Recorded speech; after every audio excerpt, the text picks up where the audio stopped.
നമസ്കാരം. America Iran സൈനിക ശക്തി താരതമ്യം ചെയ്യുമ്പോൾ പാശ്ചാത്യ മാധ്യമങ്ങൾ വീണ്ടും വീണ്ടും ആവർത്തിക്കുന്ന ഒരു പഴയ സത്യമുണ്ട്. അഞ്ചാം തലമുറ സ്റ്റെൽത്ത് യുദ്ധവിമാനങ്ങളും ആണവ വിമാനവാഹിനി കപ്പലുകളും കൈവശമുള്ള അമേരിക്ക സാങ്കേതികമായി പിന്നിലായ ഇറാനെ നിമിഷങ്ങൾക്കുള്ളിൽ കീഴടക്കുമെന്ന ധാരണ.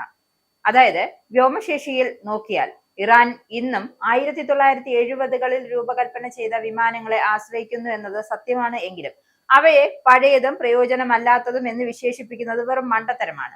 ഉപരോധങ്ങളുടെയും സാങ്കേതിക വിലക്കുകളുടെയും ഇടയിൽ പുതിയ പ്ലാറ്റ്ഫോമുകൾ വാങ്ങാൻ കഴിയാത്ത സാഹചര്യത്തിലും നിലവിലുള്ള സംവിധാനങ്ങളെ പരമാവധി ഉപയോഗപ്പെടുത്തുക എന്നതാണ് ഇറാൻ സ്വീകരിച്ചിരിക്കുന്ന യാഥാർത്ഥ്യ ബോധമുള്ള സമീപനം. ഈ നിർബന്ധിത സ്വയം പര്യാപ്തത തന്നെ കാലക്രമേണ ഒരു തന്ത്രപരമായ നേട്ടമായി മാറിയിട്ടുണ്ട്. പാശ്ചാത്യ സഹായവും അപ്ഗ്രേഡ് പൂർണ്ണമായും നിഷേധിക്കപ്പെട്ടിട്ടും ഒരു വ്യോമസേന പ്രവർത്തനക്ഷമമായി നിലനിർത്തുക എന്നത് വെറും സാങ്കേതിക പ്രശ്നമല്ല, അതൊരു രാഷ്ട്രീയ ഘടനാപരവുമായ നേട്ടമാണ്.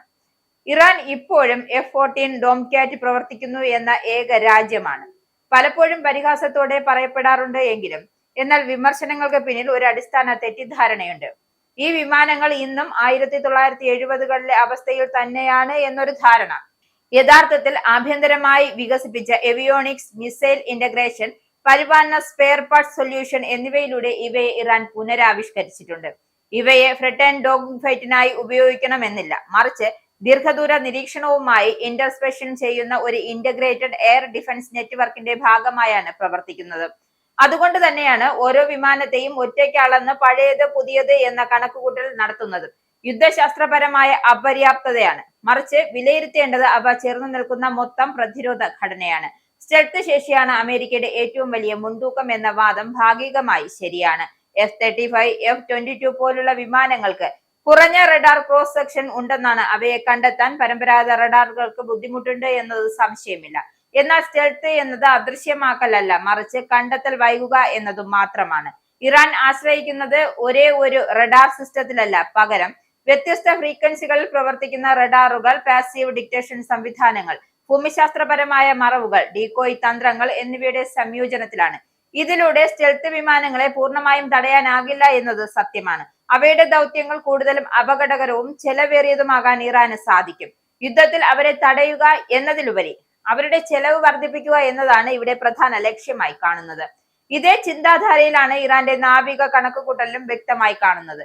ലോകത്തിലെ ഏറ്റവും ശക്തമായ യുദ്ധക്കപ്പലുകൾ ഒന്നായി വിശേഷിപ്പിക്കപ്പെടുന്ന USS എബ്രഹാം ലിങ്കൺ, അമേരിക്കൻ നാവികസേനയുടെ ഫ്ലോട്ടിംഗ് എയർബേസ്, 1,00,000 ടണ്ണിലധികം ഭാരം, പതിറ്റാണ്ടുകളോളം ഇന്ധനം നിറയ്ക്കാതെ പ്രവർത്തിക്കാനുള്ള കഴിവ്, ആകാശത്തു നിന്നും കരയിലേക്കും ആക്രമണശേഷിയെല്ലാം ഇവയെ സാങ്കേതികമായ ഒരു അത്ഭുതമാണ്.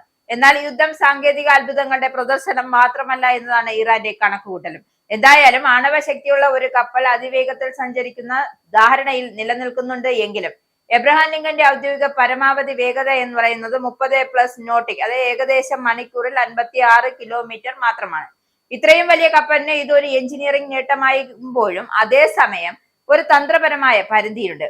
ഇന്ന് ചെറു സ്പീഡ് ബോട്ടുകളും മിസൈൽ പ്ലാറ്റ്ഫോമുകളും ഡ്രോണുകളും അതിവേഗത്തിൽ ചലിക്കുന്ന സാഹചര്യത്തിൽ ഒരു നിശ്ചിത വേഗത പരിധിയിൽ കുടുങ്ങിയിരിക്കുന്ന ഈ ഭീമൻ കപ്പൽ പൂർണ്ണമായും മറയ്ക്കാൻ കഴിയാത്ത ലക്ഷ്യമായി മാറുകയാണ്.